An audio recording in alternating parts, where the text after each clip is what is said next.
from Australia right now. Okay, Prof. Daniel, is floors yours for your welcome address. Okay, good afternoon and good morning, wherever in Asia Pacific you are. It's a pleasure being with you. And I would like to start by thanking Dr. Ramani, which one of the active members of the Professional Activities Committee in Region 10, which did the hard work of getting everyone line up a list of outstanding and distinguished speakers for today's seminar and a very strategic topic. I won't take a lot of your time, and I'm on a road on a business trip, so I will have to unfortunately dial off soon. But I just wanted to give a very quick introduction to IEEE Region 10 professional activities if you haven't been across it before. And then hand it over to Dr. Ramani to continue the session.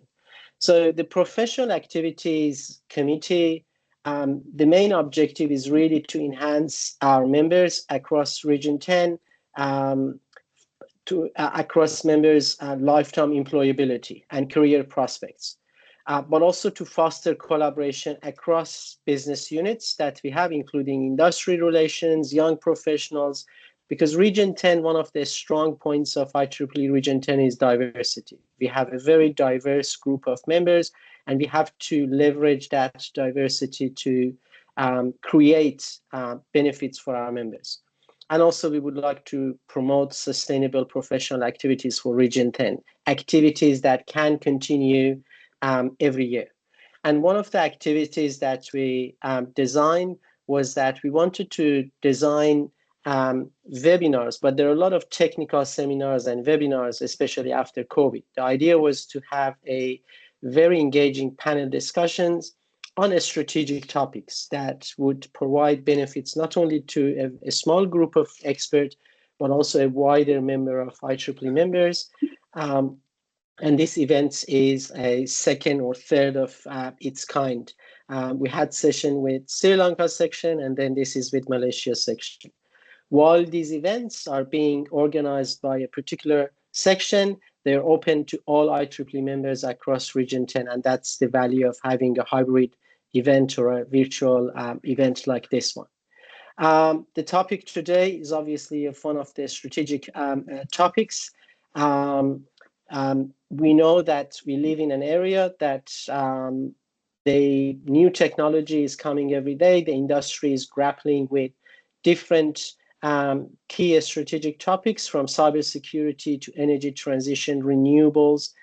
But also we know that the future leaders are students today that are studying at universities. So the academia and our academics play an extremely important role in training and preparing the future leaders of our society.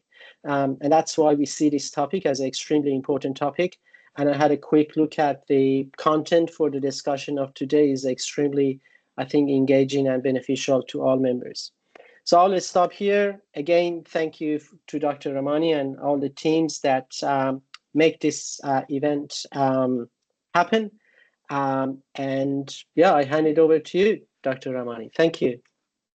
Thank you very much, Dr. Daniel, for your welcoming speech and wonderful support for this event. Now, I would like to extend my heartfelt thanks to all of you for joining today, especially the future leader of academia from different corners of the world. You will gain invaluable knowledge from our highly experienced, dynamic leaders from top ASEAN universities. Okay, today we gather to explore an increasing vital for the theme Sustainability in Academia, Strategies for Long-Term Success. In rapid changing the world, the concept of sustainability extends beyond the environment.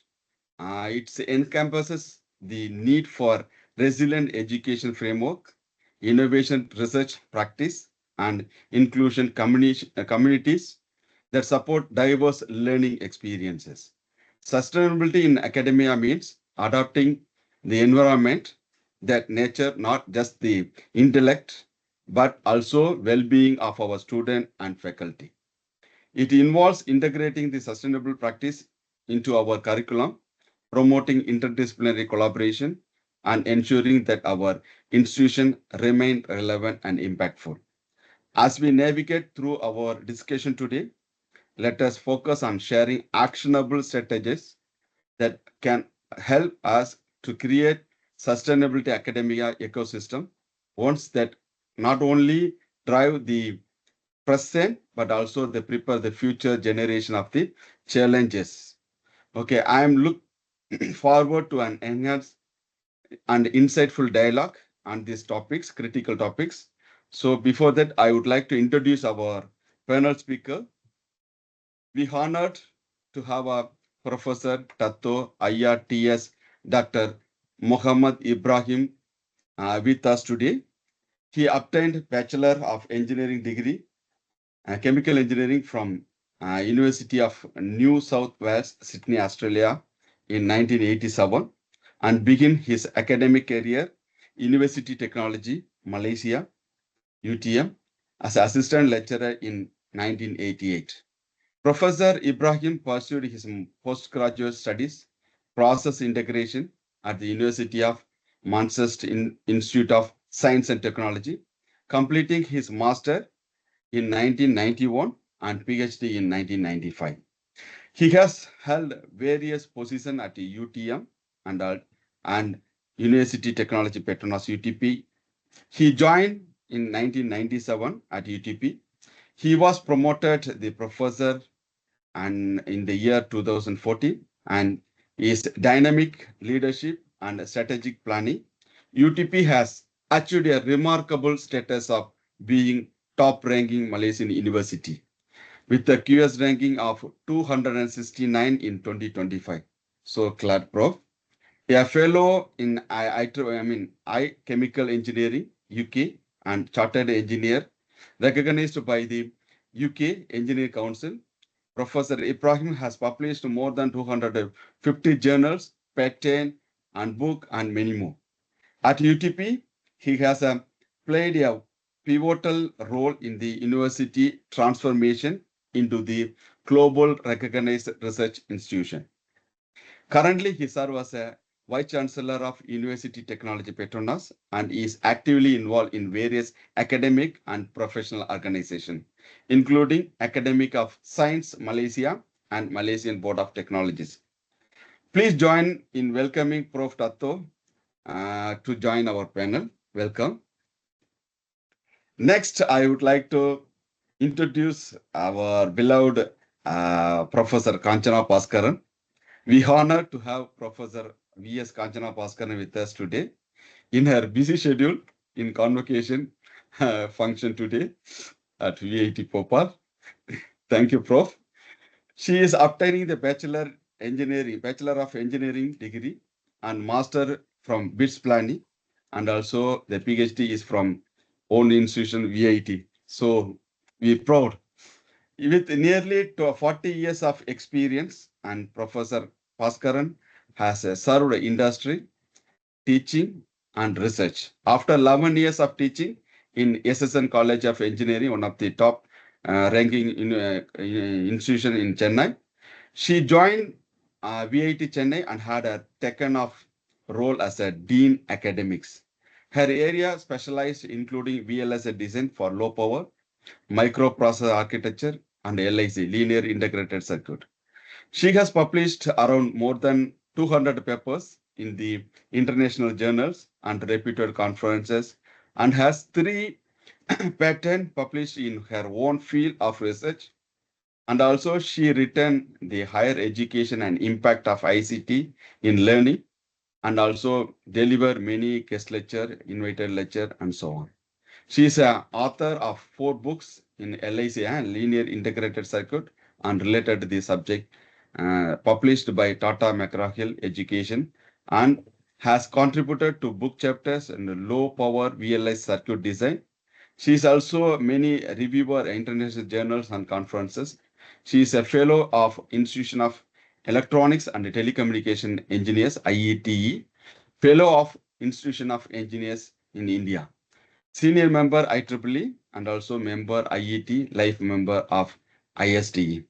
So, Prof, please join in our welcoming Professor Kanchana at the panel. Welcome, Prof.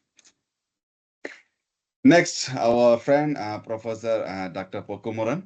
We honor to have a Professor Dr. Pokumaran. He's a senior professor and principal of Sri Krishna Engineering College and Technology Coimbatore, affiliated with Anna University Chennai in India. He holds a bachelor degree in instrumentation and control engineering, as well as the master doctoral degree in electrical and electronics engineering, in specialized with control system in the University of Anna University. Okay, with his 28 years of teaching experience and extensive involvement in research and development, he is a fellow of Institution of Engineers, and currently he is serve as a chairman of IEEE Malaysia Section. Dr. Porkomaran has published more than 175 research papers, holding 2 patents, and has received numerous accolades, including IEEE Outstanding Branch Award Counselor. His research includes signal processing, control systems, and machine learning. He has also made a significant contribution to defense sector, especially in India government, developing autonomous system for Indian Navy. It was a prestigious one. So please join me in our welcoming our Professor Porkumaran to the panel. Welcome, Prof. Next, I would like to introduce Professor Ketik Eti Purnama. We are delighted to welcome Prof, our Dean of Faculty of Intelligent Electrical and Informatics Technology at Institute Technology, Sebula, Nember, ITS, Surabaya, Indonesia. He holds a PhD Biomedical Engineering from University of Groningen, and as well as Master in Informatics Engineering and Bachelor's in Electrical Engineering from Indonesian universities. Since 2020, Prof. Purnama has served as a dean, bringing a wealth of leadership experience from previous roles, including chairman of Department of Multimedia and Network Engineers and vice chairman of academic affairs in the Department of Electrical Engineering at ITS.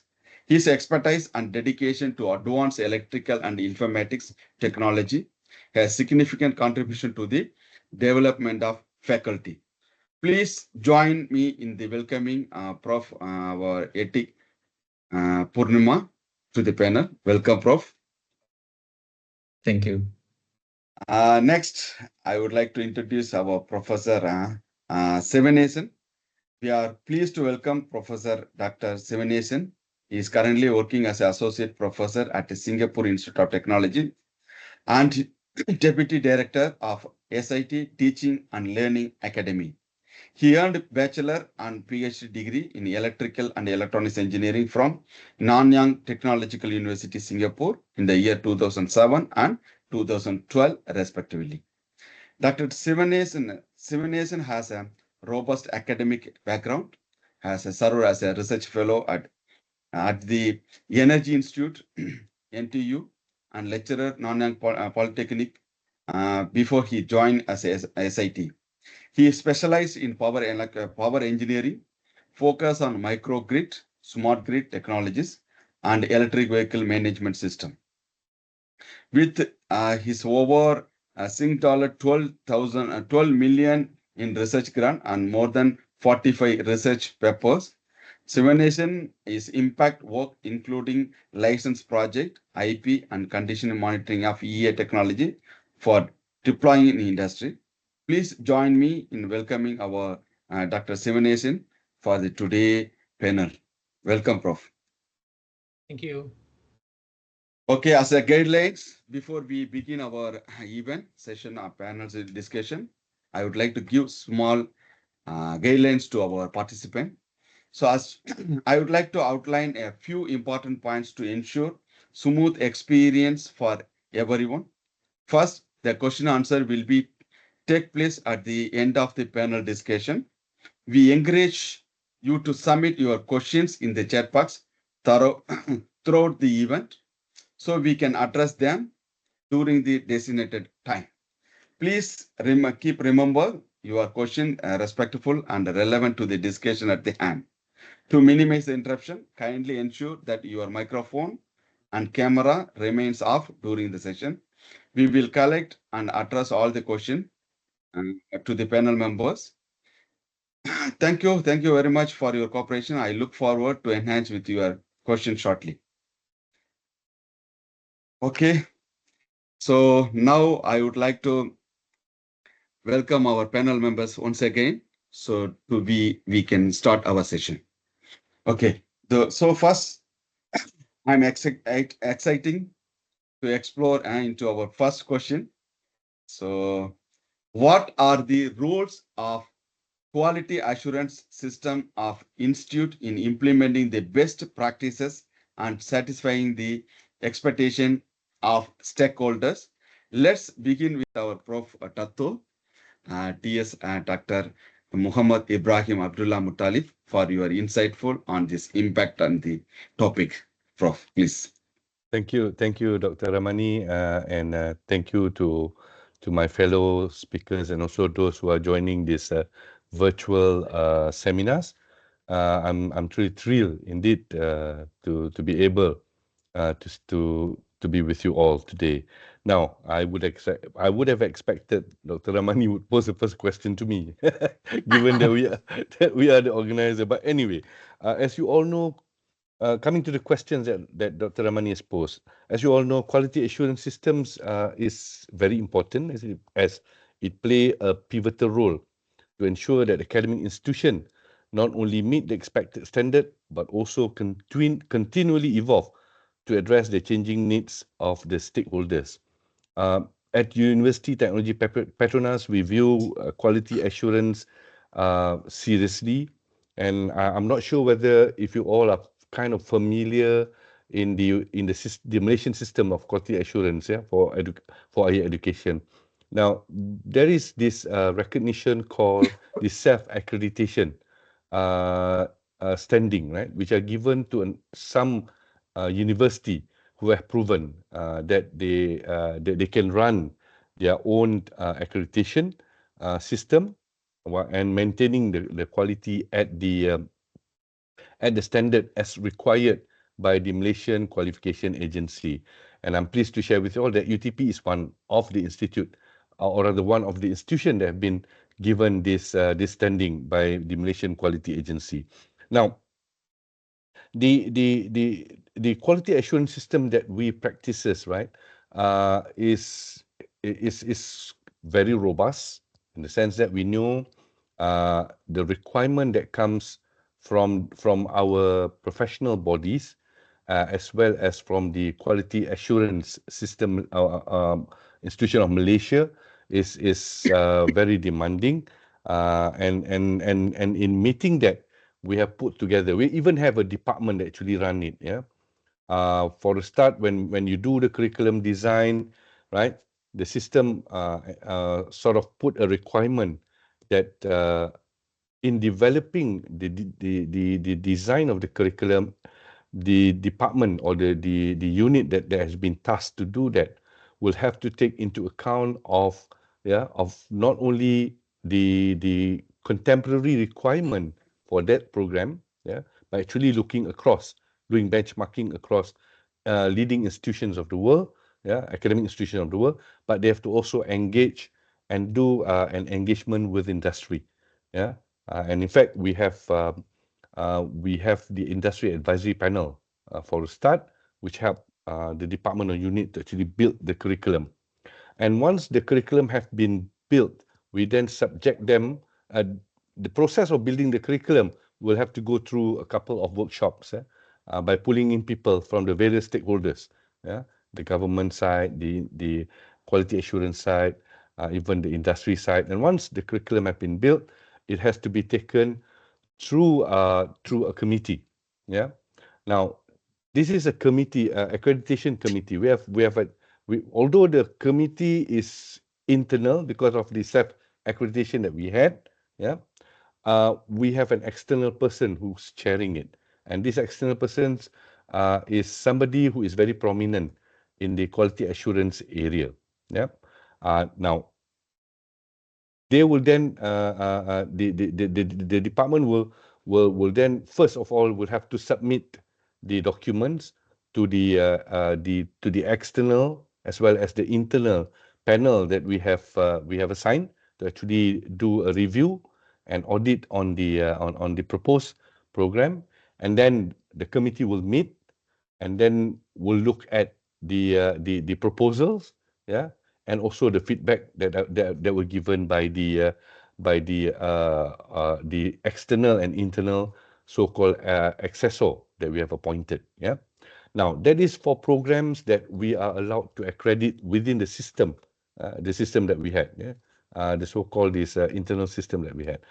However, in Malaysia, there is another sort of uh, uh, leeway, another sort of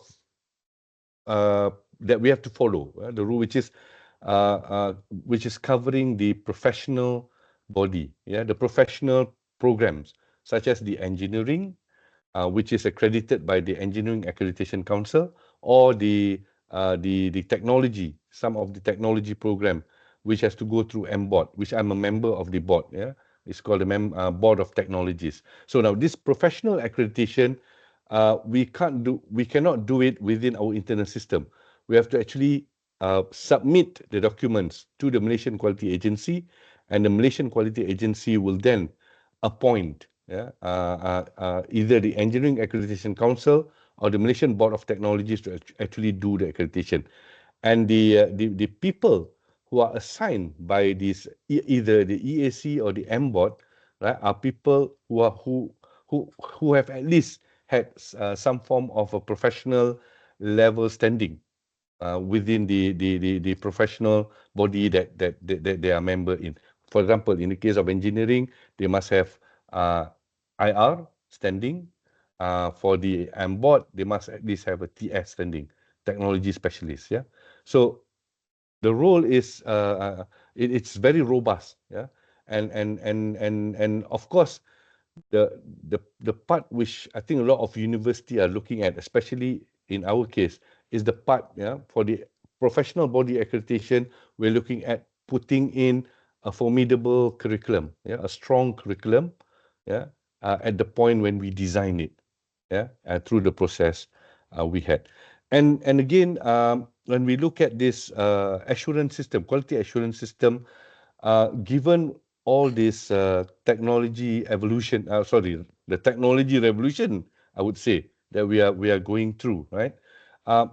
You have to, from time to time, do benchmarking and look at how do you sort of shape the accreditation system that we had for our internal, the one that we could do within the self-accreditation standing that we had, and also influencing the professional accreditation body to actually keep up, yeah, with the development of technology. Because somewhere along the line, the accreditation is not just based on the curriculum, but also looking at the facilities, the way you deliver.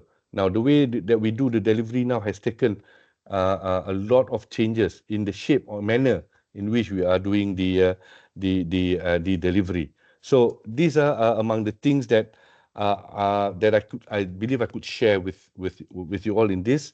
And I guess as we go along, when questions arrive, then we can explore that in more detail.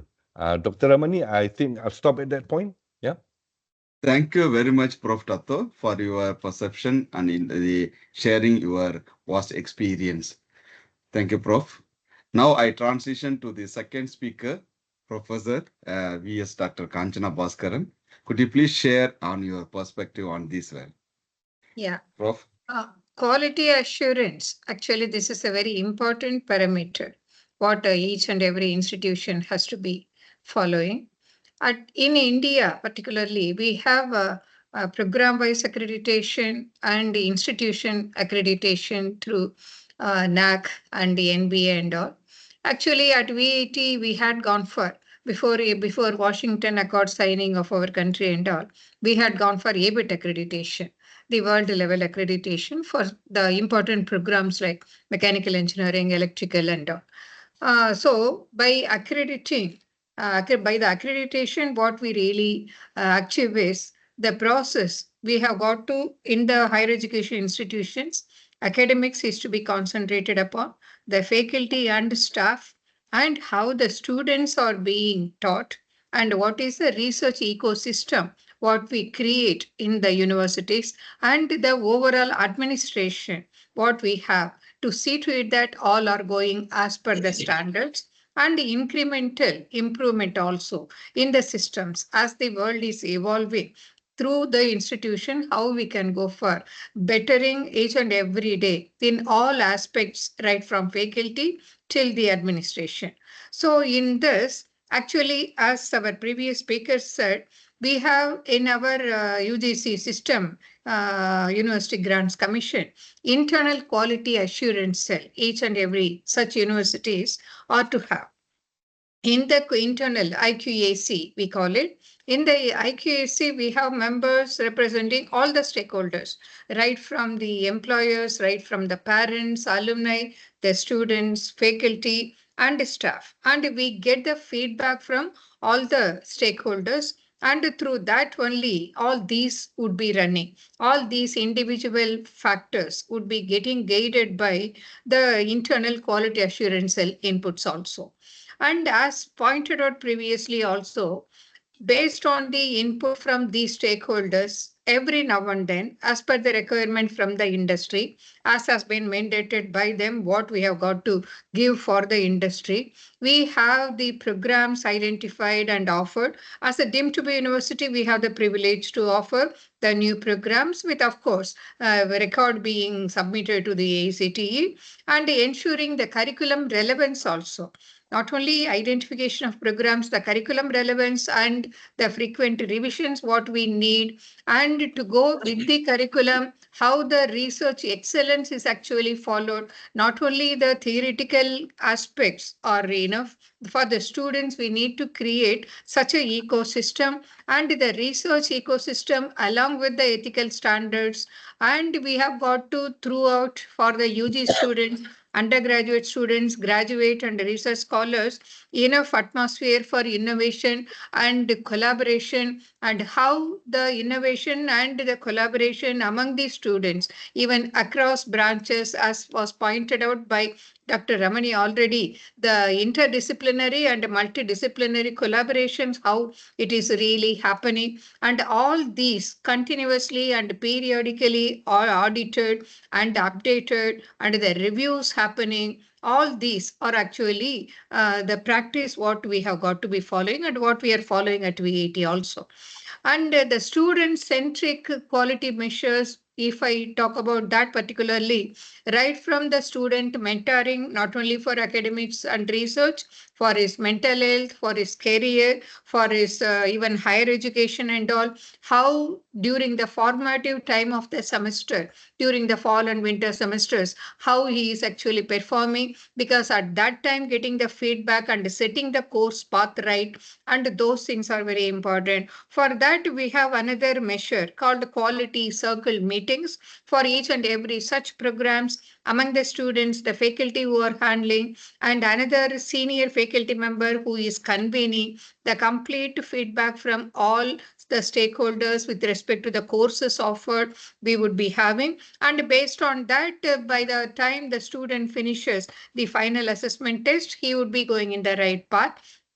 And to support all these, we need to have the institutional wide accountability and the transparency what we have, the stakeholder communication between the stakeholder, that is the alumni giving input to us, the employer giving input to us, and we celebrate such success stories, whatever we achieve, and whatever be the reviews and feedback we get, that we receive, and the management for the budgeting and the periodical, the sustainable method of handling the day-to-day affairs of the institution by the respective deans and by the management for procuring the state-of-the-art infrastructure and facilities. All these are actually very important for the quality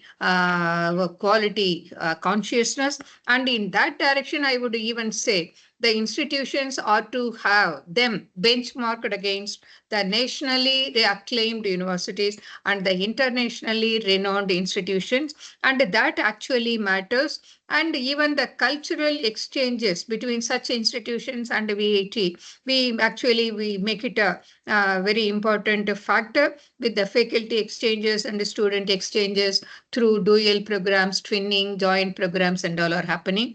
And as such, the academic integrity, the research ethics, and all the that is the stakeholders satisfaction to the maximum level, and running the institution not only for the sake of educating, for getting the degrees, it is for finding out how it really reaches the society at large, with what aim, with what focus we offer, and whether that is materialized. Are we producing such holistic individuals to the society through the industries? That remains our focus. That is for the quality assurance. Some of the practices what we follow. Thank you. Thank you, Professor Dr. VSK, for your perspective, information, and share your experience. Thank you, Professor. Thank you. So next, I would like to go for the another question. So let's begin with our Dr. Pokumaran. Okay, how to enhance the students' learning outcome and experiences to meet their diverse and evolving needs and interests. I believe this is most suitable for our Dr. Pokumaran. So let's begin with our Dr. Pokumaran for your insight on this topic. Yes, Prof. Ramanikannan, and thanks to all the panel speakers of this wonderful panel discussion organized by IEEE Region 10 Professional Activities Committee. In connection to the previous tagline, quality, assurance, and sustenance initiatives, the main focus with teaching, learning, research, innovation practices in the campus. The innovation happens in a projects, not only a projects, it is connected with the intersectional design, delivery, assessment, and evaluation practices, where all the industry-driven curriculum into system and the initiatives taken by the organization to fill the gap between the industry expectations and the present curricula and the delivery mechanism. Innovation ecosystem connected to research, which will be a strengthening factor. I'm happy to inform that many quality initiatives taken by many of the higher education institutions in Asia, which brings a lot of innovation practices into system. As outcome, students, stakeholders, research scholars, faculty members, they join together to develop innovative best practices, and they are able to provide solutions to the nation as well the international problems. For example, the innovation ecosystem focusing on technology readiness level, minimum viable product, how the concept idea is converted into a proof of concept, and prototype development, validation. All the commercialization ecosystem is now part of the organization of any higher education institution in India. Especially the design thinking process is now a part of the curriculum, started from the first year to the final semester. So their students are able to convert their concept idea into a product level. As an outcome, Government of India, Tamil, and here they announced various problem challenges. The Ministry of Government of India, various ministries, they provide various problem challenges, and Ministry of Defense Innovation Organization, they have an exclusive division called Innovation for Defense Excellence, wherein they provide problem challenges, open problem challenges under various ministries, Indian Army, Navy, Air Force, and other defense sectors. They provide open challenges for any individual innovators. So as an outcome of industry-driven curriculum, innovation ecosystem, research clusters, quality circles, as mentioned by our VC Madam, and standards club, it is being well imbibed by the students community. So exclusive innovation ecosystem brought many solutions for the problem challenges given by IDEX. So for example, a team from organization, institutions in India, we are the winner of Defense India Startup Challenge, working for developing unmanned autonomous system for unmanned submarine vehicle, which is part of a confidential project like Chandrayaan 3. It's a completely indigenized by Government of India, and we are developing an autonomous system in collaboration with the Indian Navy. Like other problem challenges given, yeah, very simple problem challenges like AI-based helmet, yeah, artificially enabled blazer, which is used by the Indian Army people, and Indian Army heavy vehicles factory at Avadi, they manufacture tankers. The autonomous operation, what we studied, we did a project like a gyroscope, converters. Now it is being completely indigenized by Government of India. So I'm also a winner of Defense India Startup Challenge 10, working for Indian Army, developing an indigenous autonomous system, which is being weighted for 1,000+ tankers in Government of India. So like this is a combination of the initiatives taken by faculty like me and the research scholars, student members, maybe a first year student to second year student, they involved based on the innovation ecosystem which is evolved in higher education system in Asia Pacific countries. For that, we have taken in addition to the quality assurance and sustenance initiatives connected to institution level accreditation like National Assessment and Accreditation Council and National Board of Accreditation, which is equivalent to Washington Accord International Accreditation Practices, where they focus on knowledge, skill, and attitude. These three combination, students and all the stakeholders, they are able to perform well. What they will be after graduation, what they'll be after 4 years or 5 years of graduation as alumni, they brought many laurels to the organization. So we tried the design thinking practices into a system, idea lab component, which is part of the curriculum from the first year to third year. And each and every year, the first year when we brought the idea concept from the field. So great opportunity provided to the students community along with the students. For example, here we are able to provide a problem challenges provided by the industries like L&T in industry point of view. And we have a rural connected social innovation problem challenges. Government of Tamil Nadu, they have a State Institute of Rural Development, where many villages, community, they need many problems to be solved for their day-to-day life as a technological advancement. So we sent our students, faculty member to various model villages in Government of Tamil Nadu and Government of India. They are able to pick the problem challenges from the villages. It is a need of the hour. Giving back to the community is one of the joy of giving activity of any professional society. And we have many organizations like Force, and they provide problem challenges of the industries, real problem challenges. And we connected with the doctors, physician, and they provide a problem challenges what they faced day-to-day life in handling the patients and providing the proper treatment to the patients. So we are able to get the problem challenges from various areas, and that problem challenges students are able to provide a solutions theoretically. Second year, they are able to do some prototype or a proof of concept. Third year, they are able to continue their project and they are going to finalize the project. Final year, after completing these things, this will be commercialized as a patent or a product development with a very strong entrepreneurship and startup incubation ecosystem, which is evolved in many of the organizations in Asia Pacific countries. So out of this, we are able to attract a good idea into a product, and commercialization practices is happening in India, so that students now we are able to get a good, they are become a successful entrepreneurs providing solutions to the industry as well the nation as well. So these are the best practices happening. For that, the innovation ecosystem in teaching learning practices, research-based teaching into system, industry-driven curriculum into system, a very established startup and entrepreneurship a support system from the organization and Government of India. Government of India is supporting many startups under DPIT funded opportunities. Angel investors are there. So inclusive strategic planning, building strong industry partnership, strong innovation and entrepreneurship ecosystem, joint ventures and co-branding opportunities are very, very supportive for the students community.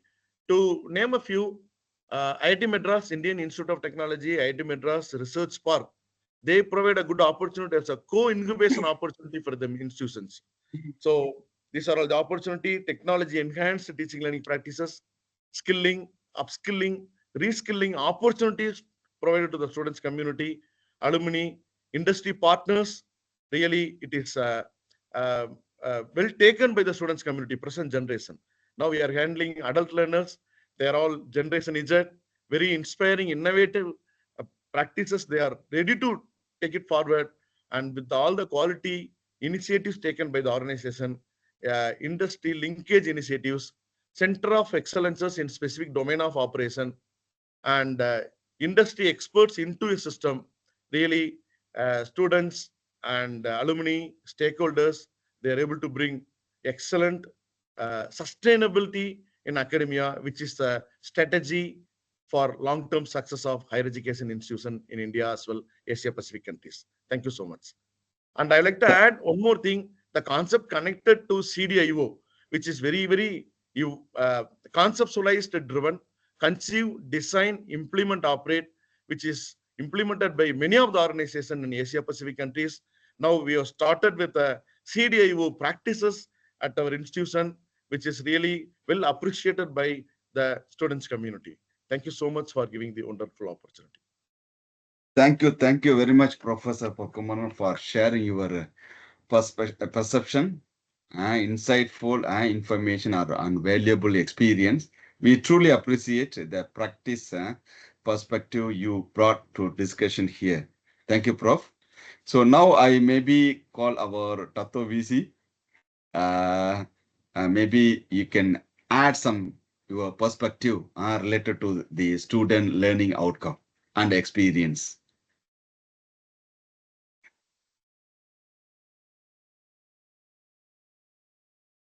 Prof, you're unmuted.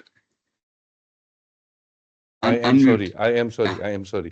Given the lengthy description given by Prof. Pokumaran on relation to this subject, I'll see if I can touch on a different perspective. When we talk about this enhancing the student learning outcome and experience to meet the diverse and evolving needs and interests at UTP, beside looking from the angle of curriculum delivery and curriculum design and delivery, we also look at the other element, which is the experience of the life experience that the student go through at the university. This is another part that we look at seriously. And of course, similar to what Prof. Kumaran has said, at UTP, in terms of enhancing their learning experience, we have put together facilities, right?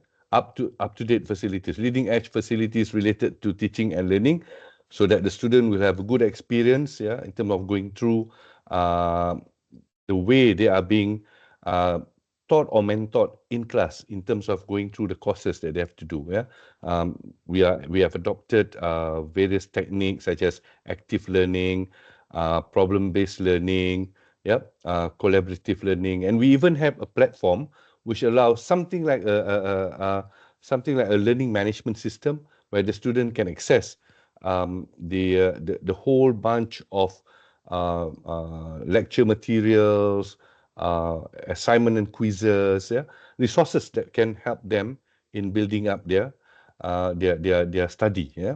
Now, the other part, which as I stated earlier, is how do we develop the student in terms of their learning experience from the angle of their life experience at university. So this is something we also take very serious. UTP, When we developed UTP, when we did academic master plan, we see that the development of the student does not only centers around building the technical expertise, but also we've got to develop what we term as the well-rounded attributes. Yeah, this involve their long life learning capability, their entrepreneurial ability, entrepreneurship ability, their they have this practical sense. Yeah, they can synthesize solutions. Yeah, the whole lot of this is something that we also looked at. Now, on the student experience, life experience at the university, what we expose them is, among others, is towards their co-curriculum activities. Designing the co-curriculum activities is not just about the activities alone, but also the way we structured the activities so that the activities will allow them to develop character. Yeah, so they have activities like, while they were doing this arts and culture, for example, yeah, performance art and things like that. It's not just about performing those art, but when as they go through the development in mastering the skills, right?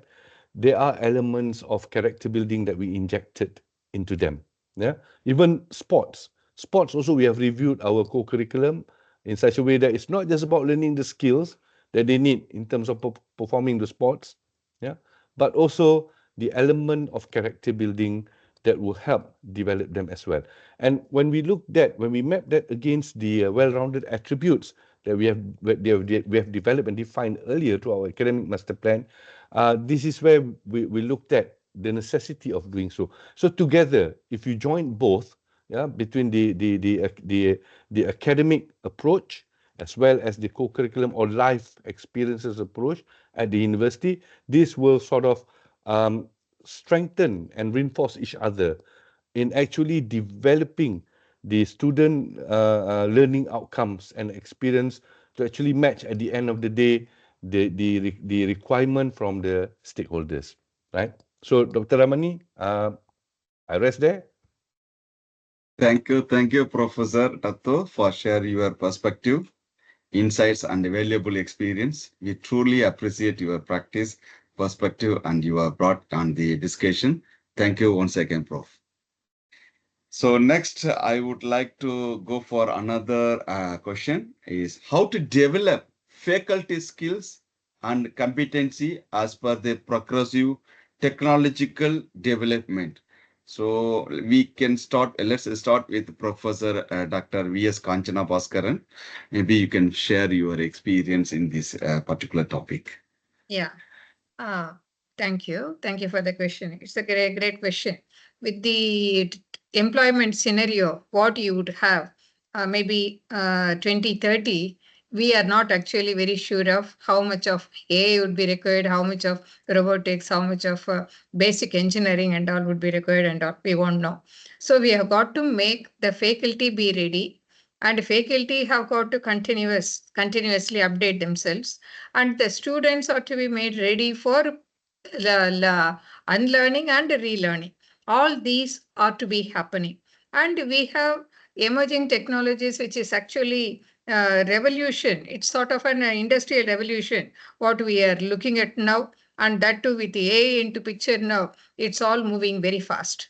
Therefore, what the industry is going to be requiring every year, we have got to be very much aware of how the future is going to be guiding us, that we have got to be aware of. Therefore, I would say that though the faculty members, whatever they had studied when they graduated, they are not teaching now. So the faculty have got to be continuously updating. For that to happen, we need to have them enabled with whatever be the resources we need, and we have got to have them connect with the industries not only in India, institutions not only in India, even abroad also, wherever, whichever department, whichever field of specialization, with whichever university they are doing good. We have got to have an open atmosphere of learning. And if we provide our faculty with the necessary exposure to a complete online facility, complete digital environment for them to continuously learn, and particularly the collaborative learning, with industries and with the institution, because the collaborative learning, it can happen across the countries, across the institution, even across the levels also. A senior professor can go for collaborating with a junior professor, and across disciplines they can go for collaborative learning and collaborative knowledge sharing, which would the peer-to-peer learning. Not only that, senior faculty to junior faculty, all these sort of things ought to be happening, and we have got to encourage. We do that. We encourage our faculty member with matching grants between institutions. They go abroad and stay there, and they go for joint project proposals and all. And whenever they are actually seeking out for such ventures, we give them seed grants also. And even we give them for the faculty members for their continuous learning. During summer, they go to industries and they get exposed. For example, in sort of industries like Intel and Qualcomm, they go and they stay there in that environment and identify the problem. The same go by in industry, and those industries and all have started welcoming. And we have to tell you, matter of factly, the centers of excellence by them. And we have industries, laboratories, what we have got opened at VIT campuses. And those things actually help in really exposing our students also to that, and getting related industry problems even for the research scholars also to work on. Instead of just publishing and keeping the thesis in library, we give them the product oriented technologies also, particularly in health sector through hospitals and all. So we expect the technology in education to be a tech, to be effectively used by the faculty members, and the robust IT infrastructure what we have, and also the repositories of all the knowledge, all the resources what we have, that would actually greatly enhance the innovation culture. It would go for enhancing. It would give the faculty members necessary direction towards in coordination with the vision and mission of the universities what we have, and the students would be following and the scholars would be working and aligning with of course all these with the leadership support, and the faculty members properly trained and properly groomed with respect to the learning practices, with the necessary materials, the necessary online access for all the knowledge what you have elsewhere, and enabling them, encouraging them to go for progressively technological. Even we allow them to go for postdoc and all, even if they are experienced, if they want to go abroad, we allow them. All these are actually needed given the evolution what is taking place in the technology, without which we will not be able to do. And the new programs, whatever we develop, we cannot wait for equipping our faculty members to get completely trained and offer the programs.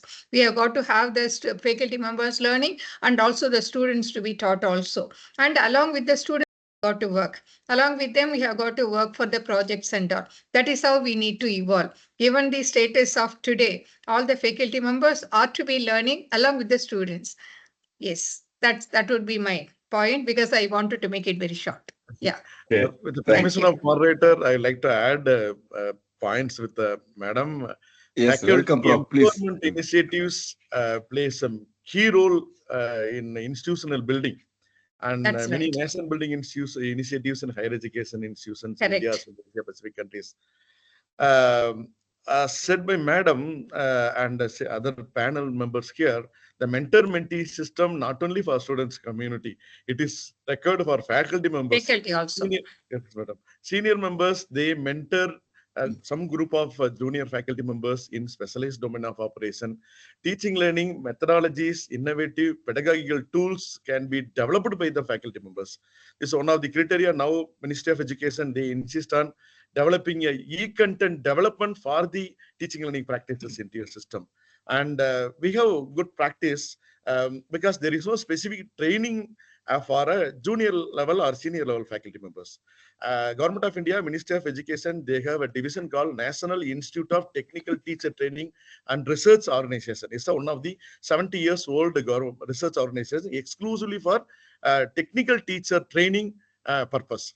So we have a specific MOU, and all the teachers, including principal to junior most faculty member, we are undergoing IEEE 8. There are 8 modules in teaching, learning, how to mentor a student, how to create a course plan, how to effectively deliver a content, and how to have a collaboration with the senior members, like innovative teaching learning methods implemented into your practice, how to bring a research-based teaching into a system. So for that, there are 8 modules developed by IEEE. And in addition to that, specific leadership training and other trainings are being taken care by them. As an outcome, we have given an opportunity to work closely with the various important councils and the club activities, technical communities in IEEE, especially SAE, ACM, and all the ASME, many global chapters. As an outcome, I'm happy to inform that one of the faculty member we trained, motivated, he become, including myself, we become a ABET assessor. We are called for training at the headquarters at Maryland, USA, for finalizing the ABET training, PEV training we completed, and we'll be ABET assessor. So the quality assurance point of view in terms of teaching, learning, faculty empowerment, or what are the quality metrics provided by the ABET, we'll be able to imbibe into a system of our organization and other organization. So like we connected with the people for faculty empowerment strategies. We know IEEE standards. 6G, there is a standard. For any product, IEEE maintain a standard, which is followed by the global industries. So I'm happy to inform that some of the faculty member and myself, I'm part of standard creating committee. Power line communication, 6G standards we are creating. So these are all the initiatives which indirectly motivate the junior faculty member and students. We are able to connect with this activity. So as said by madam, the industry connected activities in terms of all the process, and we encourage the faculty member to go for an industry intensive opportunity. Compulsorily, they have to be in industry for 3 to 6 months. So one of the best practices of VAT and other institutions in India. So they are able to enhance the curriculum and delivery mechanisms very, very effectively. So these are the points I like to add. Sorry for the interruption, Prof. Ramanikannan. Thank you.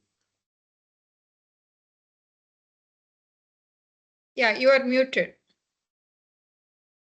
Prof. Thank you. Ramanikannan. Thank you, Professor Pokumaran, for adding his valuable information. I would like to thank Professor Dr. VSK for the sharp and key success of an experience, especially for faculty community. Okay, and also additionally, our Professor Dr. Pokumaran is giving a valuable information with us. Thank you. Thank you. Thank you. So now I maybe go for another question, okay, due to the time constraint. Okay, so the question, what are the new opportunities for funding and revenue generation which will enhance the long-term sustainability? So maybe we can start with our Professor Purnama for the experience on this topic. Professor? Thank you. Yeah. Thank you very much. I am Dr. Edi Purnama. I am very happy to be invited in this virtual panel discussion. Thank you, Dr. Ramani. In ITS is one of the most famous university in terms of technology in Indonesia. We are located in Surabaya, and we are one of the autonomous university. Autonomous university means that the government give our institution to manage the funding ourselves, and the funding from the government getting decreasing each year. Currently, the funding from the government mostly from the salary. The budget from the government is for salary, and then also grant and loan, and also endowment fund. We have endowment fund system in ITS to collect endowment fund from industry or institution, and also alumni, and even the parents of the students. And also another revenue is from public project and also grant.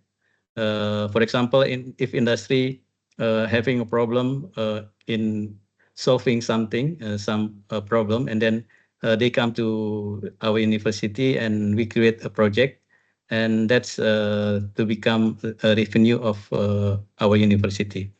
And also, of course, the biggest one, the biggest revenue is of course from student. Right now we have 27,000 student from student that we select the student from different selection process. For example, a process called invitation process, and then also we call it mandiri. So in the selection process of invitation, the student pay very low tuition fee, and another selection process pay rather higher tuition fee. That's why our university get the most revenue from students. And also, of course, the revenue comes from commercialization. Our university has the vision in 2023, 2035 to be entrepreneurial university. So at the moment we are strengthening the science techno park. We have currently three science techno park, and in the future we will add more science techno park. Science techno park is the place where the innovation product uh, uh, output from research, and then to be commercialized by industry, and also to be funded by industry. And then in this scientific part, we hope to get a benefit from the share that already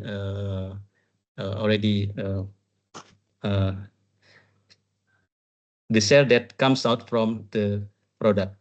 And the others is a professional collaboration with industry. In terms of innovative product, we have innovation that comes out from research.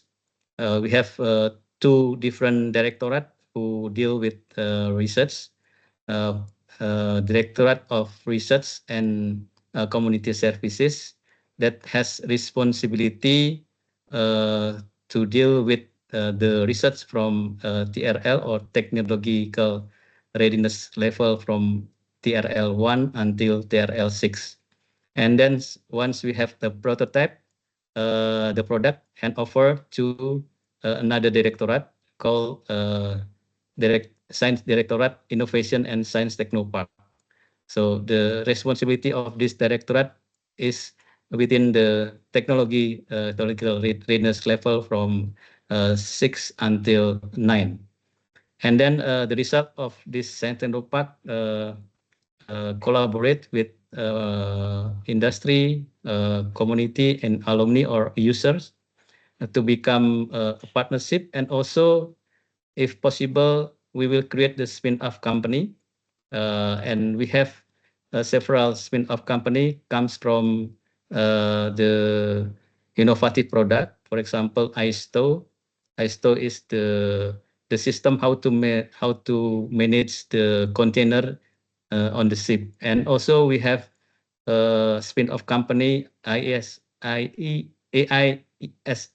So this system try to make the early warning system for the cable, submarine cable, and also another vital equipment in the harbor, so the ship can recognize whether they across the submarine cable or not.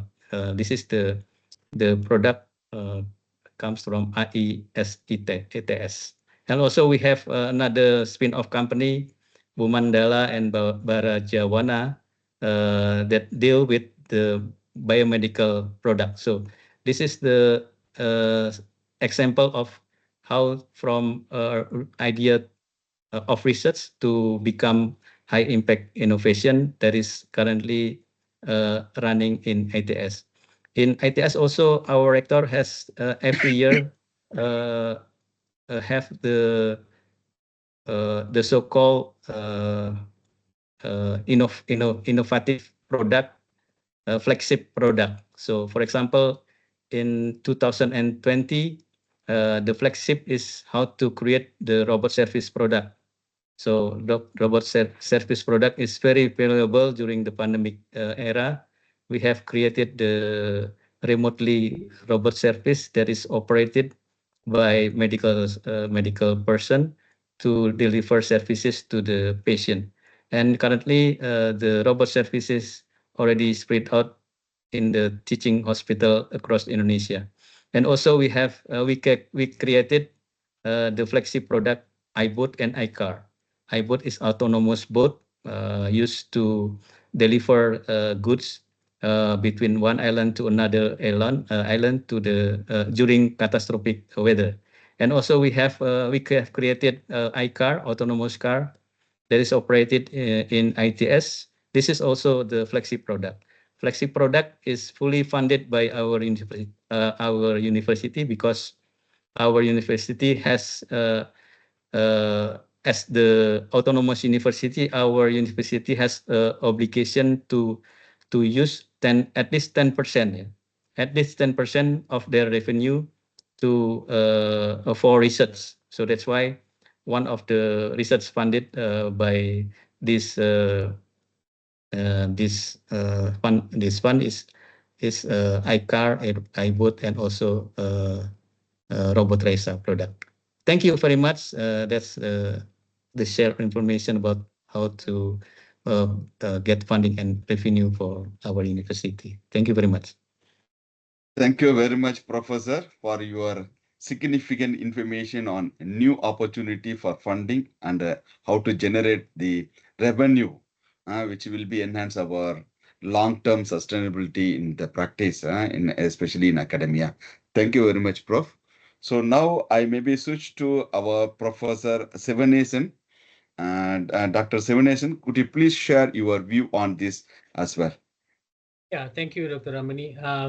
I think as mentioned by Prof. Purnama, right, it is a very real problem. Even for public or autonomous universities, we are actually today facing growing financial pressures, not to make profit, but rather to be self-sustainable. And Yes. And that's why it's crucial to explore new opportunities where we can actually get more funding or generate revenues. So probably maybe I bring in the context of SIT as we are actually working actively in this area in a few fronts. Probably I'll just highlight two. Firstly is industry partnership. I think when I talk about industry partnership, I'm not referring to one-off cash donations, that kind of thing, but what we need are longer term strategic partnership or collaboration that can go beyond just financial support. And this partnership can take many forms. Maybe it could be just equipment donation or the establishment, as what some of the panel members said, establishment of centers of excellence and which are focused on high demand area. And for example, we recently partnered a major electrical equipment OEM to set up a power supply training center at SIT. So they provided over $1 million worth of equipment. Now this center isn't just funding for improving teaching and learning of our undergraduate or postgraduate student, but it is also serving a much broader purpose. It's like an innovation hub where we can actually offer consulting services, external training programs and so on, which will help us, create more sustainable revenue streams, which also enhances our research and academic capabilities. And this kind of partnership are more mutually beneficial, right, and have lasting impact, and not only to the university but also to the industry that is involved. In addition to that, right, for industry, we also work or focus heavily on industry-funded projects. As you may know, SIT is an applied research university. So our research tend to be, as what Prof. Purnama mentioned, on the higher TRL level. Maybe ours is maybe 4 to 7. This means our work, do not necessarily translate to a journal paper, but it is closer to industry adoption. So And what we do is we target projects where we can collaborate directly with the industry partners, not going into grants and so on, but to get funding directly from industry partner to solve their problem statement, real world problems, or even to develop solutions for their customer with them. Right, so the goal here is to basically create something that we can quickly commercialize. And over the last 10 years since we started, we have built a strong reputation for delivering solutions that are closer to market ready, and this basically has led to steady stream of project funding coming directly from the industry. And this is also the one way where we ensure a continuous flow of revenue for the university. The second very important one, I think this is a great opportunity that we should tap on, is the growing demand for continuing education and maybe lifelong learning programs. And by expanding short courses, certification courses or executive education programs, right, for professionals or working adults, we actually can open up a new revenue stream. And at SIT, we align to this program because we have a national level initiative called Skills Future, where it's aimed to meet emerging needs of the industry, at the same time tapping on to the aspiration of individual to upskill. So if we can actually offer very specialized, it could be pure online or a hybrid online face-to-face courses for working adults who want to upskill or even reskill. And this can be another very sustainable source of revenue for the university. And we must keep in mind that the workforce is actually increasingly looking out for lifelong learning opportunity, especially in Singapore context. We have an aging population, so universities like us can actually relay step up on expanding or these continuous education programs. So I think in essence, right, these two, I believe, are key opportunities, which is the industry partnership and lifelong learning kind of programs for universities to take or increase their revenue for self-sustainability.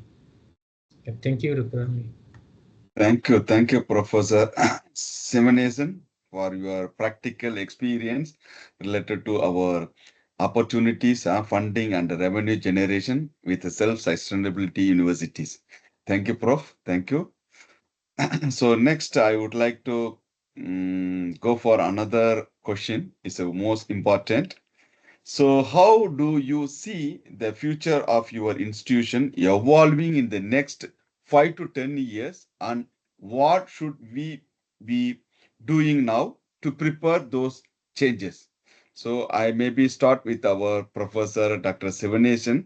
Maybe you can have some experience. You maybe share from Singapore. Now you are in SIT, so maybe you can look on that matter, please. Sure. Thank you, Dr. Ramani. I think this is a very tough question. The reason being is that, it's a rapidly changing environment. The technology is changing so fast. The workforce demand is changing. There is societal need, and we talk about Gen Z and all these. Their needs are different now. So we at Singapore, we're trying to move away from, the traditional model of front-loading knowledge through degree program, but instead focus on making graduates industry ready. So at SIT, we started with a pedagogy called applied learning, which we emphasize on the practical application of theoretical and technical skills. So this means that instead of just focusing on classroom learning, our students are actively involved in solving real-world problems that through hands-on projects, internships, or industry collaboration project. These are very different, actually, slightly different. And we can say that it's vocational, but then it is more, on a higher level, right? And now we are trying to move a little bit further with what we call competency-based stackable micro-credential. We call it CSM. There's 3 parts to it, which we recently roll out. So this approach basically, first we break down a traditional, right? So I come back from the micro-credential point of view. So we got 3 parts here.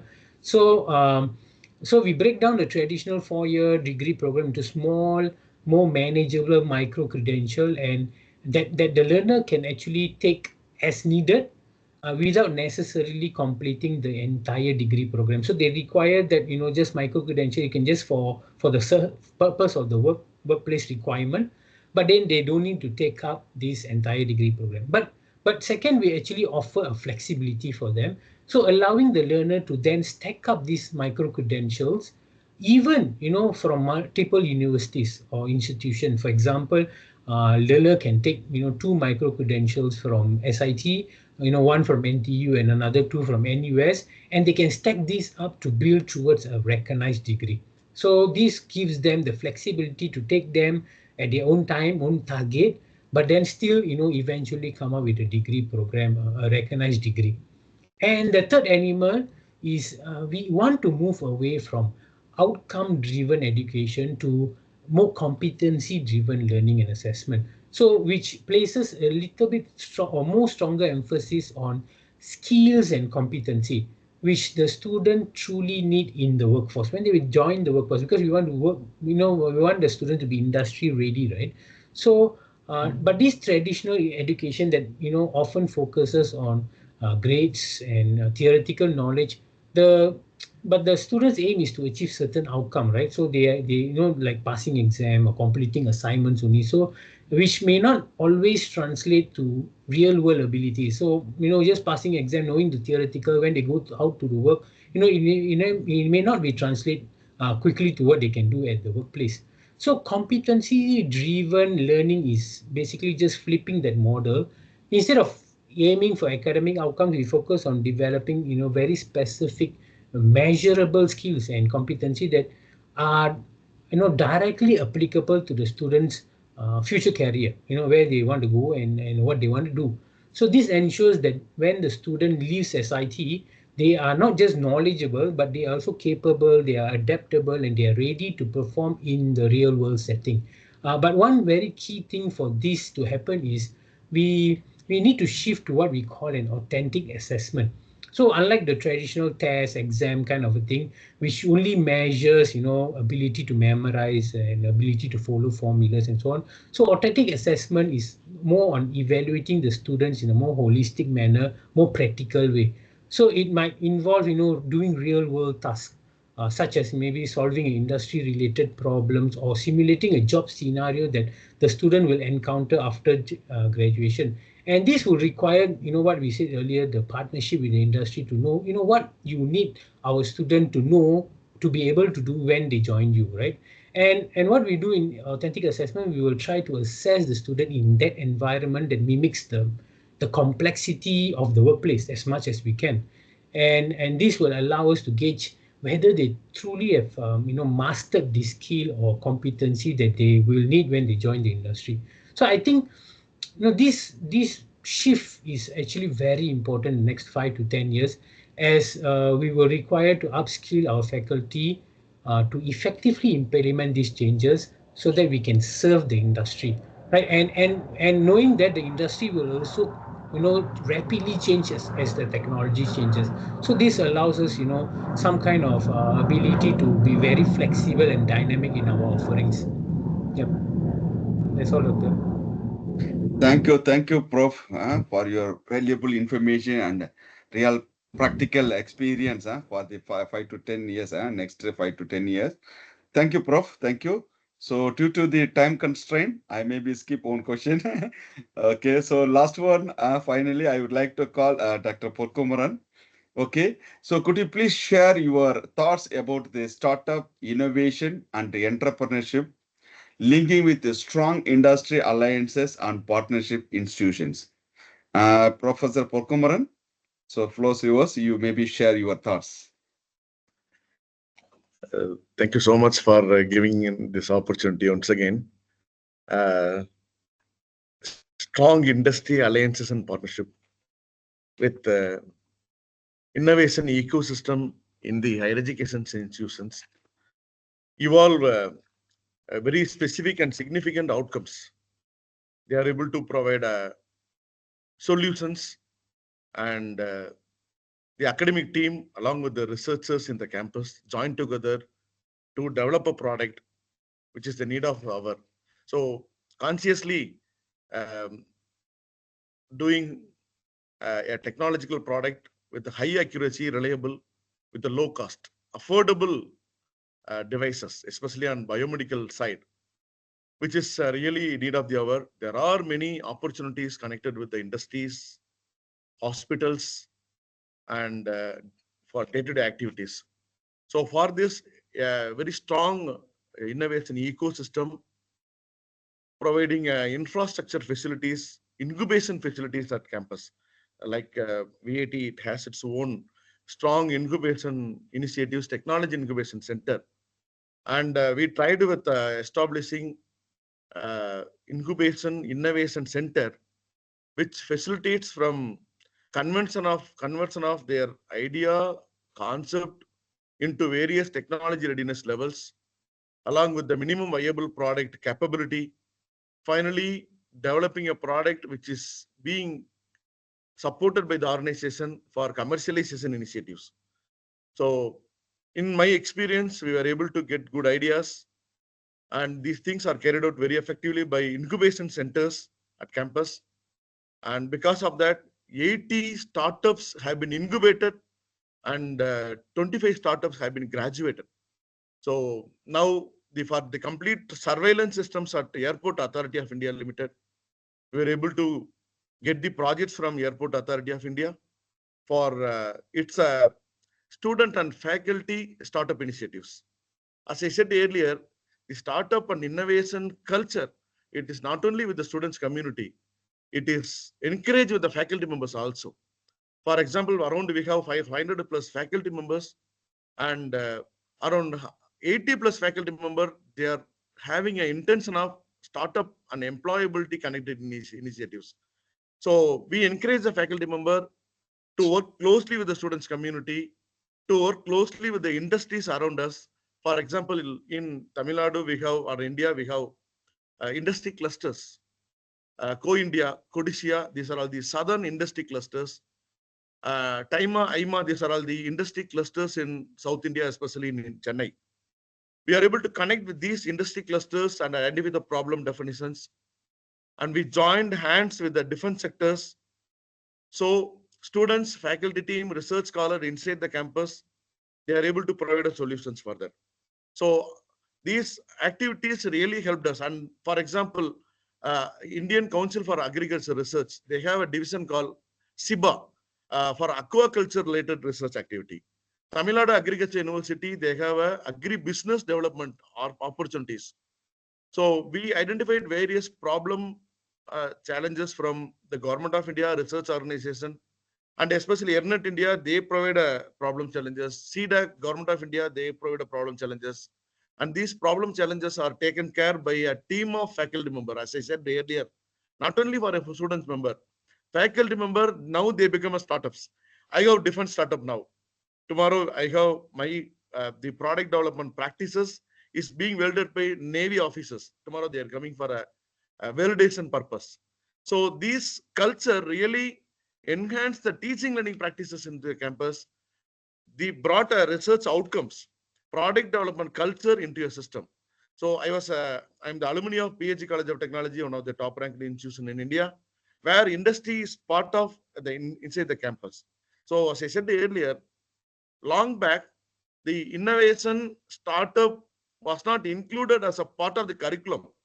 Now, innovation, startup, design thinking practices are imbibed into a teaching learning practices, which is part of a curriculum, so that everybody gets engaged in this type of activity, so that a strong industry alliances and partnership, research culture, quality circles, and all those things. I have experienced a new concept recently connected to quality assurance and sustenance. UOMS, Education Organization Management System, which is one of the mandatory requirement of National Assessment and Accreditation Council. I can confidently say that I was instrumental in bringing memorandum of understanding with the Bureau of Indian Standards, Government of India. They focus on standards. And we connected for UOMS 21001 2018 certification. The first institute in southern region, we received it. And there are many quality metrics connected to industry linkages, startup and entrepreneurship ecosystems, and which was well established. And we were able to get a quality projects from BIS, Government of India. Many projects we received, funding opportunity we received. Now students and all those things, they are part of it. out of which the outcome is we are able to bring a successful entrepreneurs, especially first generation entrepreneurs, women entrepreneurs, with the support of Startup India, Startup Tamil Nadu, and many organizations. So we are able to connect with the angel investors to fund and business model development, and all those things are happening. Finally, knowledge is money. We are able to convert knowledge into a business model. So that is a success story. Around 18 faculty member, they have a DPAET certified startup, and they get a funding opportunity from Government of India.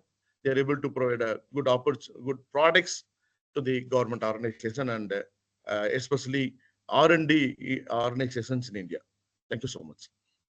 Thank you, Professor Pokumaran. We greatly appreciate your time and effort for your taken into the impact, such a meaningful insight, which will be undoubtable benefit us to move forward for the startup and innovation and entrepreneurship for our audience. Okay, due to the time constraint, we need to, I will like to closing session. So now thank you all, thank you to all our esteemed panel speaker for the sharing session today and invaluable insight and expertise today. Your perspective on sustainability in academia have provide us with a wealth of knowledge and practical strategies to consider moving forward. I wanted to extend my gratitude to our audience for your patience and also the active participation and enhancement engagement. Sorry. So your question and your interest in this crucial topic are what makes a decision like so as a meaningful. As we wrap up, I encourage everyone to reflect the strategies and ideas shared today and consider how we can collectively work towards a more sustainable future in higher education. Thank you once again for joining us, and I wish you all the productive and inspiring day today. So now I wanted to see the question bank. Maybe before we close, I find one question from our chat box. Okay, so I maybe read here. How can we enhance a student skills in project management and finance? This area is still underdeveloped at undergraduate level curriculum. Thank you. So this question is posted on one of our audience. Okay, maybe any one of our panel speaker kindly address. Yeah, actually the students, we have got to create the atmosphere for the students, the maker space, tinkering labs and all we provide through the institutions. And out of the students lot, those who are interested, how to really identify. If we have got to create entrepreneurs among them all, we need to have hackathons with the industry problems and all conducted in the university. And the university can go for funding through their seed funding, and we can go for arranging for venture capitalists to come there to identify whether the product ideas would be good. So you identify the particular prospective students who can be entrepreneurs through hackathons and such sort of pre-incubation training and incubation funding and all that. And we have got to engage our venture capitalists through to them and joint research with industries for those problems, for those students who identify problems on their own. From the community engagement, we can encourage them. And about the funding from the institution to a certain level we can give, and at VET we encourage them. Actually, through the technology business incubator also, the bank would be funding them, and the faculty are given even a sabbatical to go for concentrating on them. And along with the faculty members, the student can go for working for a particular problem, and the tier levels, they could go for even up to 7 and 8. And these are the methods by which right now the government actually is encouraging so much the sort of entrepreneurship among the students. We have got to really use that. And the banks are actually open, and the VCs are there right from our neighbor in Chennai campus, the Zoho. They also actually go for encouraging. There are several such opportunities. It's only that we need to have the idea, the proof of concept, enhancing the technology readiness level and go about reaching to the industries whichever would be finding the product useful. So we need several such people for the country with so much of tertiary age population. Even if some 1% comes out with ideas and they attempt, it's going to be really growing up. It's a great question from one of the audience. Thank you, Thank- Professor, for your great elaboration about this question. Any more question? Last one question from any audience? Any question or any discussion? Most welcome. Dr. Ramani, I'm Yes. just taking this opportunity. Probably Yeah. is a point to pick from the experts around, right? Yes, Now, Prof. I think one of the very important factors in actually going forward, right? Of course, beside the changes in the way we do the delivery, the curriculum development, but I think more importantly is I think we have somewhere along the line discussed about financial sustainability. I think private university, uh, although they have the liberty to actually charge students on market rate kind of, as opposed to the state university or rather government-owned university. But the way I look at it, we've always struggled with the issue of affordability. So there's a certain limit that you can charge. If you go beyond that, chances are you may not get the customer in the first place, right? And that's where you will have to look at how do you put in financial supports, right? Endowment is one of the thing that has been saying, or rather has been discussed for a long time. But of course, when you apply it across country, they have different kind of guidelines of rules, right? Maybe I can sort of get some idea coming from any of you in terms of how do you find financial sustainability going forward for your related institution. Thank you. Thank you very much, Prof. Thank you, Prof. Any other information or anything you want to share, anyone? Most welcome. Yeah, maybe I would like just to add something. Yes, please, Prof. Because as what you mentioned, there is a limit to the amount of money that you can get from the students. At the same time, as I mentioned earlier, there is this opportunity for adult learners.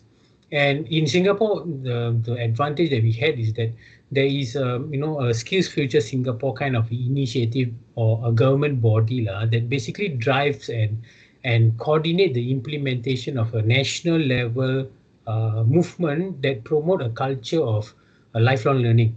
And through this, they actually get some kind of a subsidy for courses that they attend in private or in public universities, right? And this basically the aim is to enable individuals to learn for life, pursue skills mastery, or developing a very fulfilling career. And even like for in COVID, right, they wanted to switch careers. So a lot of them wanted to move from engineering to nursing. And how do you then fill the gap for them so that they can move into a different industry? So I think if we are able to influence that kind of program at the national level, where we can then example in Singapore, what we do is every citizen actually gets $500 to $1,000 funding to actually attend courses which are already subsidized. So that actually spurs the continuous learning market in Singapore. So that's why every university, every private education institute are able to then roll out new programs where we get more people. Otherwise, we roll out program, but there are no takers. That is also a waste, right? So and that is where I think it is important to have that national level agenda to then drive these. That could be one way where we will then move away from traditional degree programs to more bite-sized education programs for our students. Thank you. Thank you. Actually, Yes, I'll Prof. just add to that. Compared to the Morrill Act of US universities, there they had the industries For that industry, whatever be the education or knowledge required, they were started. Whereas in India, in our country particularly, we have our institutions offering all the sort of educations and without identifying, tying up with the industry. We see UTP very rightly pointed out. If it had been that case, we would have managed financially well also. In India, mostly the financing is done by the parents. Their hard-earned money actually helps them. As our chancellor always used to say, we do not spend from the government and all so much. And we have so much of tertiary age population. So despite these limitations, we have got to come up. So the industry funding will happen. The government projects are actually coming up. We have got to really materialize them. With the industries, we have to connect. And most of the industries also, even through CSR, they do not actually tie up so much for their R&D and all. So it is time the industries and the institutions work together, and because of that, we have got to have the financial modeling done. Whatever be the input we give to the students, ultimately, if the students find employment there, naturally the industries are going to be waking up. For IT jobs, we had our programs and all supported by industries for their syllabi, curriculum, and even NASCOM helping us, and ASOCHAM now right now helping us, and HCC helping us. All these are actually happening. Similar to that, the core industries should reach, and I think a day will come, not very far off, with the manufacturing push what we have. I think we will be reaching, and all our education, service, whatever we do, would be fruitful. That's what my hope is. Thank you all. Thank you. Prof, I'd like to just to the key please, points I'll highlight with your permission. For a sustainable initiatives in higher education institution, maybe I like to the key points I like to highlight. We are moving forward to Industry 5.0. So increasing integration of emerging technologies in design, delivery, assessment, and evaluation practices of teaching learning. Rise of multidisciplinary, cross-disciplinary learning and collaboration opportunities. Personalized and flexible learning pathways to all the stakeholders. Globalization of education and virtual classroom models may be a new emerging model in all the institutions. Social responsibility, social innovation connected initiatives will be taken care by the organization. Data-driven decision-making and institutional analysis, especially for funding, collaboration with the government and industry, for policy influence, other international partnerships. I will certainly strengthen the institution highlights. With inclusive strategic planning, we'll be able to achieve major heights in higher education institutions. Thank you so much for the wonderful opportunity. I'm so blessed and honored. Thank you. Thank you. Thank you. Thank you. Professor. Thank you for the Thank great answer. Thank you for the great answer. You guys are giving me some ideas, Very good which is input. great. Very Thank good you. input. Thank you. Thank you. Thank you, sir. Thank you, Prof. May I Thank add you, Prof. something? Yeah, please go ahead. Yeah. In Indonesia, the government really support innovation research, research that to funding innovative product. So the government put some funding how to encourage students to create startup, how to encourage faculty staff to create startup, and also if we can make collaboration with industry for doing research to make innovative product, then the government will give funding at least the same as funding provided by industry. For example, if the industry provide 1 million rupiah, 1 billion rupiah, then the government will provide at least 1 billion rupiah. And if the benefit is for a government sector also, the funding will be double. So that's the incentive for the researcher in Indonesia. So actually our government and also our institution really put strong collaboration between the university and industry in Indonesia. Thank you very much. Thank you very much, Prof. Thank you, Prof. Any other suggestion or comments you may be added? Most welcome. Yes, Professor, may I ask? Yes, Prof. Yes. Yes, Professor. So very good morning to the dignitaries who are joining this online meet. It's a really wonderful opportunity for me to interact you. This is Dr. Muniraj from Knowledge Institute of Technology. I'm a professor head, electrical department. The question to that eminent professors is, we are traditionally using the assessment process. It's a traditional assessment process of the students. But the students know the era of the students getting different. It is what it was earlier. So why we cannot go for that the customized assessment? So if it is a one class have a 60 to 70 students out there, so we can go for that. The customized based assessment is a better outcome aspects. So is it still is so not yet implemented in universities level. So is there any possibilities go for the customized assessment level process? Thank you, Dr. Muniraj. So now I given to our panel members. Maybe you can address for this question. Actually, given the number of students what we have, the particularly for evaluation and all, it can be done, provided we give them individual such assignments to concentrate and individual such assignments which can be evaluated effectively.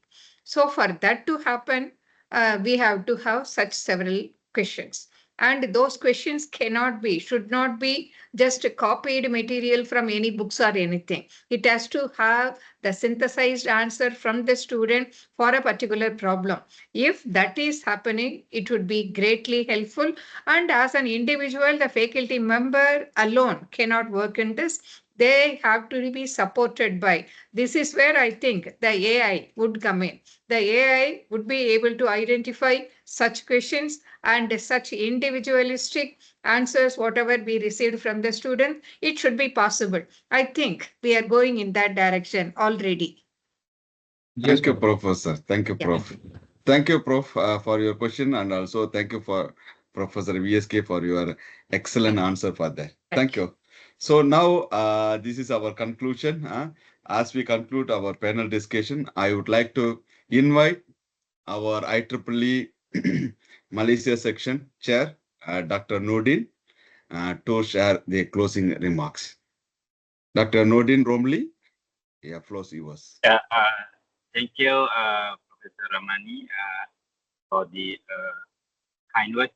I think I listened not the entire full discussion, but bit to listen and I think first of all, I would like to thank you all the panelists, Malaysia, India, Indonesia, also from Australia. So very good discussion, and hopefully that the encouraging the education and so on required to be sustainable. And has been mentioned by many speakers on the data driven, and this also been discussed. I really appreciate and think hope for the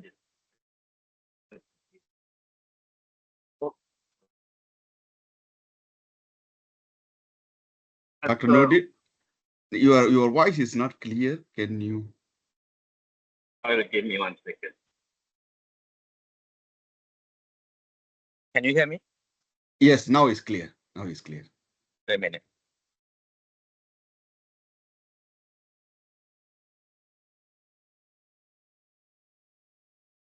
And okay, I think I don't want to take any further. I would just want to thank you, everyone, and thank you, the Region 10 Professional Activity Committee Chair for running this event. So thank you. Thank you very much, Dr. Nordin, for your closing remark. So now I would like to welcome our Mr. Muhammad Hazan for the photo section.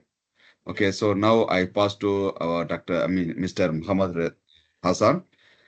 Hassan, is floor yours. Thank you, Doctor. Actually, last 2 hours, almost two, we have covered 2 hours. I was feeling like 10 minutes. Thank you for insightful the knowledge sharing session. So I'd like to request everyone to turn on the camera. So we have a small photo session.